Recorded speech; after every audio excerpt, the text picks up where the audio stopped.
We're now on Daf Lamed Aleph Amid Beis, Masnisim B'Zvina Metzir. So we're talking about a Mekach where there's an equal supply and an equal demand.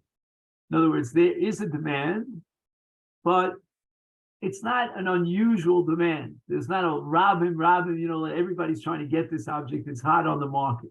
So in this kind of a sale, if it's being sold at its value, at its market value, everybody's getting anah. The mocher is getting anah because he's selling it. The lokeach is getting anah because he's buying and obtaining the object. And if the Mishnah prohibits to sell and to buy such a mekach at its normal price, at its market value, that's going to be an Isser Hana, and both the Mocher and the Lokeach are benefiting from this deal. The Shmuel, however, when Shmuel says that the Lokeach is Chayv and owns him because he's the one who's getting Hana, that's the case in Zvina Charifa where there's such a high demand that he's lucked out that he finally was able to buy it before a million other possible buyers. And in such a Mekach, all the Hana belongs to Lokeach. Tanya Kavasi the Shmuel, the Gemara now quotes a raya from a brisa the Shmuel. Halokeach kelim min atagar l'shagron lebeis chomov. This is interesting. When a man was ma'aris and isha, the chasan would buy kelim, and he didn't know whether or not these kelim would be received happily by the kala or by her father. So what he does is he goes into a tagar, into a socher, and he makes the following deal. He says to them, look, I'm going to take this object. I want to give it as a gift to my fiance. And if at the end of the day they'll receive this gift and they'll be happy with it, right? It's like you buy a gift and you want to make sure that you have the option in case the person for whom you're buying the gift doesn't want the gift, is not happy with the gift, that you can get a refund for your money. So he says, if they receive it, that's fine. If they accept the gift, then I'll pay you its exact value. But in lav, if they refuse to accept it, they don't want to accept it. Maybe they have, I remember at our wedding, we got the, those challah knives. We got, for our engagement party, we got 5 of them from 5 different people.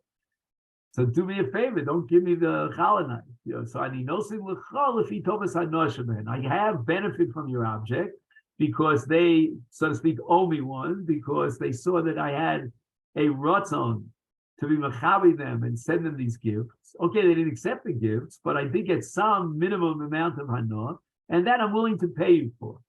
And we'll have to evaluate how much that hana is. Now the brisa addresses the question, what happens if he's on his way to return the kelim, and an onus happens and they break? Who's responsible? And the brisa makes the following distinction. Nensu ba'alicha, if on his way to his father-in-law's house, the onus happened and the kli smashed, chayv. Now it's considered like he's a shoel, because all I know is his, right? Because whether or not the father-in-law will accept it, he gets some benefit from it. But b'chazara, if the father-in-law decided to refuse acceptance of the gift, and now on his way back to return the gift to the socher who sold it to him, an onus happens and it smashes to pieces, patur. Why? The Pneishu can no say socher. He's not a shoel, but a no say socher. Why? He's not going to buy these kelim. He's returning them to the mocher. And it's not considered like a lokeach who has the status of a shoel. His status is that of a shomer sacher. And a shomer sacher is potter from onset. And this is going to support Shmuel's position, that if he's on a derech halicha, he's chayv onset, meaning he's a shoel.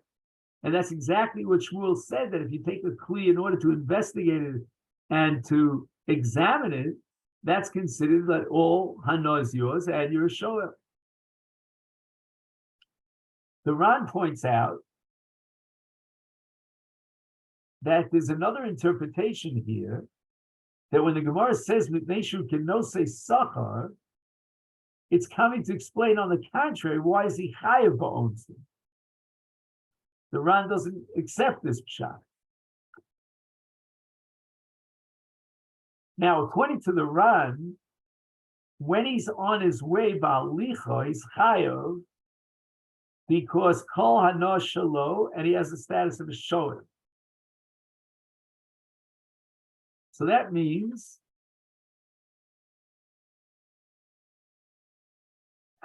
sorry, I don't know if you noticed this, but I have allergies in my eyes.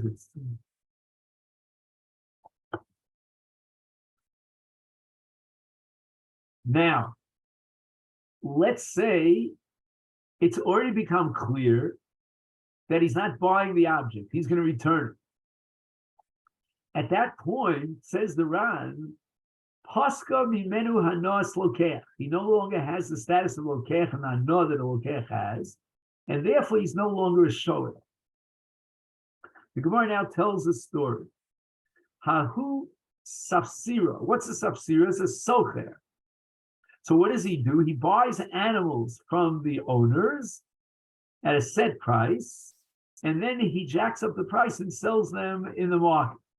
He makes it tonight with the owners who are selling their animals, and he says, look, if I won't be able to sell them, then I want to give them back to you. So this reminds me of like in certain like restaurants and so forth, they order baked goods, and maybe a few people bought the baked goods, but what about the balance? And they make a deal with the supplier that will return it and we won't have to pay for it. The shakel chamra lizmune, he took a donkey from its owner and he wanted to sell it in the market below his value, and there was no one who was willing to buy it. Now he wants to return it to its rightful owner, to its original owner. Bahani dahada, on his way back to return the chamor, itnis chamra, an onus happened and the animal died, and now he can't return it. Or maybe the animal was injured, he can't return it in the state that he got it. Chayve Rav Nachman l'shlumet, and Rav Nachman said he has to pay, which means that Rav Nachman defined him and categorized him as a shoel against everything we've been saying until now. Eisvei Rav Nachman, he quotes the brisa that we learned before. Then subalicha chayva b'chazar potter. Why do you say Rav Nachman has to pay even for an onus on the derech hazara? The brisa says b'chazara potter. He's no longer a shoel because he's not a lokeach.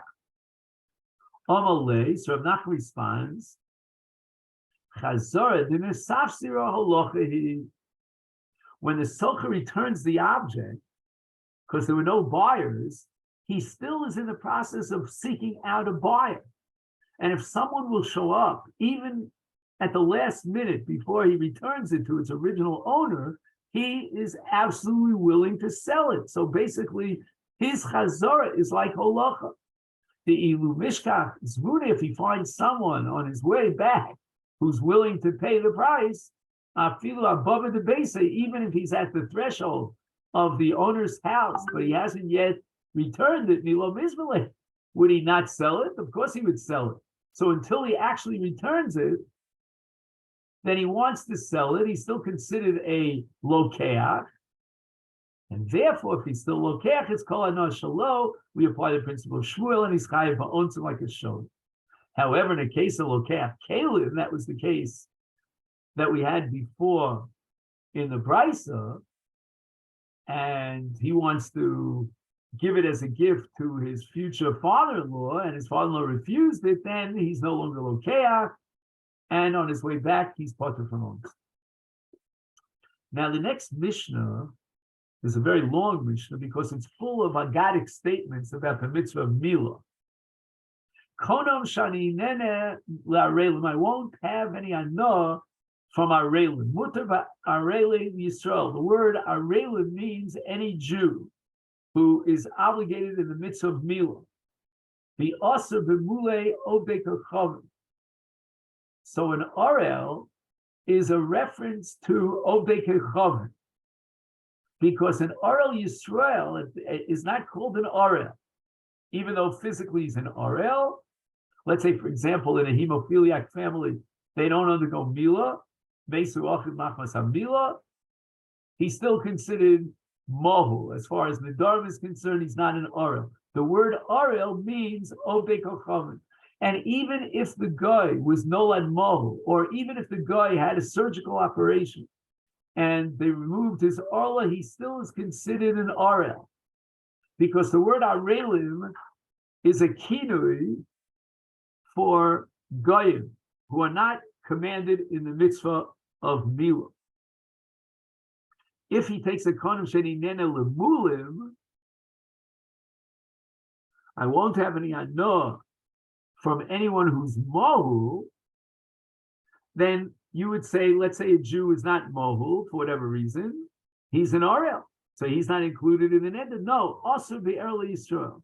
So the term mulim refers to anyone who's chayav in Mila, meaning any Jew. Mutar b'mulei obek hachavim, a guy, even though he underwent this surgical operation and he has kaviyachal of Mila, he's not considered a mohu. And you'd be allowed to be nene from mulei obek hachavim. And the Mishnah explains and formulates the underlying reasoning of all these rulings. She'ein ha'orla kuya el l'shema obek hachavim. That the kidui arelim is a reference not to people who are not mold, but rather to anyone who wasn't nitztav, who wasn't commanded in Mila. And therefore he's also even b'mahulim of the obek hachavim, because they're not obligated in Mila. Shenemar, and the Mishnah invokes a pasuk in Yirmiyah, ki kol hagoyim arelim. All goyim are considered arelim, even if they were mold, they're considered arelim. And on the other hand, kol beis Yisrael arelim lei. In other words, they don't really have the status of arelim, but if they're misbehaving or whatever, you can call them arelim lei, but they're not arelim. Be omer, furthermore. And now the Mishnah invokes a pasuk in Shmuel Aleph. V'hoya plishti ha'orel hazeh. David HaMelech is calling the Goliath an orel. Now, again, it's possible, I don't know if anybody knows this, but maybe Goliath was born mohu. But in any event, you see that he's called an orel. We don't know whether he's mole or not mole, it's irrelevant. Even if he's mole, he's called an orel. The Omer, and again, the Mishnah now quotes a third pasuk, and this is also there in Shmuel Aleph. No, I'm sorry, this is Shmuel Beis. Pentis machno benos plishtim, pentalozno benos harelim. David HaMelech considers the plishtim harelim. The entire nation are harelim. And even though you certainly would assume, and it's a fair assumption, that amongst the Plishtim there are some Mahulim, but nevertheless he's called, the Plishtim are called Arelim, irrelevant to what they had Mila or not. Okay, from now on, the balance of the Mishnah is what I call agadic statements about Mila. Rabbi Losman Azariah Omer Ma'usa hi ha'orla. You might think that orla is a good thing. After all, we're born with an orla, but no, it's a bad thing. It's disgusting and repulsive. Shenisganu bar rishon. That when the Navi wants to speak in gnus of Rishonim, he calls them arelim. Shenemar ki kol hagoyim arelim. Rabbi Shmuel Omer, Gdola Mila, Shenichlusu Alesh Losh Brisos. 13 times in the parasha Lech Lecha it says the word bris. 13 brisos. Rabbi Yossi Omer, Gdola Mila, Shedoches HaShabbos, HaChamura. that we say by Yom HaShmini Yimol B'Saro Afilu B'Shabbos. So how great is Milah that it overrides the Shabbos? Rabbi Yeshua ben Korach Omer, Gdola Milah, how great is Milah? Shelo Nitla Lo L'Moshe Tzadik Oleh Melo Shah. That all the zchuyos, the great zchuyos of Moshe Rabbeinu, Lo Amdu Lo Afilu Shachas, when he didn't implement Milah to his ben, he was Misrashel, and the Malach wanted to take his life. And the Gemara is going to explicate it. Rabbi Nechemia Omer, Gedola Milah Shedocha Es HaNegoyim. Even though the Torah prohibits what's called Ktzitzas Baheres, if he has a Baheres in the Mokom Milah, and in implementing the Milah, he's going to violate Hishama B'nei Gatzaras. Nevertheless, we're going to derive from the Pasuk Yimol B'Sar Olosaf Ilu Baheres. So the Milah is Docha, the Iser of Ktzitzas Baheres. Rebbe Omer, Gedola Milah, Shekol HaMitzvah She'asa Avram Avinu Lo Nikra Sholem Ad Shemol. When does the Torah describe Avram as Sholem? Only after Milah. Shenemar is Halech Lefonai V'yeh Tomim.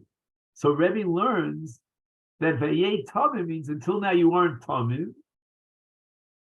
And even though Avram Avinu observed all the mitzvahs, he was not considered a Tomim. Because if not for Rebbe, we would have said, look, before Avram Avinu got the mitzvah of Milah, he fulfilled every last mitzvah, and therefore he should be called a Tomim. No. His halach l'fanav v'yeh Tomim means Hayeh Tomim, become Tomim. Implying that until now you weren't Tomim. Davar acher, Gdola Milah, Shel Molehi Lo Bara Kadosh Baruch Hu Solamo. If not for Milah, God would not have created the universe. Shenemar, Pasuk in Yirmiyah, Ko Amar Hashem Lo Brisi Yom V'Layla, Chukos Shamayim V'Aretz Lo Samti. Rebbe Omer, Gedola Milah. Again, this is the gifts of the Ran. Shehishkula keneged kol mitzvah. Shenemar hine dama bris asher koras. Because of the dam of bris Milah, HaKadosh Baruch Hu's kores bris, and that means the bris of Taryag mitzvahs. The Gemara quotes a brisa. Tanya, Rabbi Yeshua ben Korach Omer, Gedola Milah shekol hazachlios. Shasa Moshe Rabbeinu lo omdu lo shenisrashel bin Milah shenemar v'yishkesheu Hashem v'yavakish hamisa. Omer Rebbe Chas v'Sholom sheMoshe Rabbeinu nisrashel bin Milah. Elakach Omar. This is what Moshe Rabbeinu said. Amul, should I circumcise this child, this infant? The Eitzeh, and then I go back to Mitzrayim. You know, I leave Midjon and I'm on the road, sakana ilo. It's going to be a danger for the child. For the first 3 days after Milah, there's such ke'evim, there's such pains that it's very dangerous to go out in the roads on a long trip. And we have to worry about the possibility that the child will become a chola mesukan, bali de sakana. How do we know this? Shenemar, because in the story of Dina, it says, Vayiba Yom HaShlishi B'Yosem Kavim, and for the first 3 days after the Milah, they were in a state of pain, and therefore Moshe Rabbeinu did not want to circumcise his son and immediately go out to the derech. Amul v'esha shloshi yomim. So you might say, well, Moshe Rabbeinu do the Milah and then delay it for 3 days. So you pass the danger point. That wasn't an option. Why? Kadosh Baruch Hu amar li lech shuv Mitzrayim. I cannot delay this. Also, I'm not allowed to postpone this. God said, go back to Mitzrayim. So now the obvious question is, Elam if Neiman Nenash Moshe. You have to come up with a new theory as to why Moshe Rabbeinu was punished. So here we turn to Daf Lamed Beis. Because what he got involved in on the derech, on the road back to Mitzrayim, is finding a place to rest. So So immediately, it seems from the pasuk, when Moshe Rabbeinu comes from the derech, his first headache that he's mafnes libo is malon, to be misasik in malon. And the tvi against Moshe Rabbeinu is that the first thing he should have been occupied with and preoccupied with is milah. And therefore, that malon, which is close to Mitzrayim, is the malon that he took, and therefore he's no longer in a sakonas derech. He's very close to his destination, to Mitzrayim in this case, and therefore he should have done the milah exactly then, before running around to try to find a roof over his head. Shimon Gamliel says, look, the Tanoim are making a mistake here. They hold Moshe Rabbeinu Bikesh Asod Ma'ar. They think that Moshe Rabbeinu was the one who was the victim, the possible intended victim of the Satan. That's a mistake. Eli Oso Tino, it was the child of Moshe Rabbeinu, according to Rav Shimon Gamliel, whose life was going to be taken, Chas v'Shalom. Shenema, where do we see this? Ki Chasan Domim Atoli. Say Urei Mikori Chasan and Omer Zeatino. The Tino becomes a Chasan through the bris. Okay, then, so this is where we'll stop here on Daf Lamed Beis. And I want to take this opportunity, first of all, to thank you for being with me and learning with me, and also have a wonderful, wonderful Shabbat.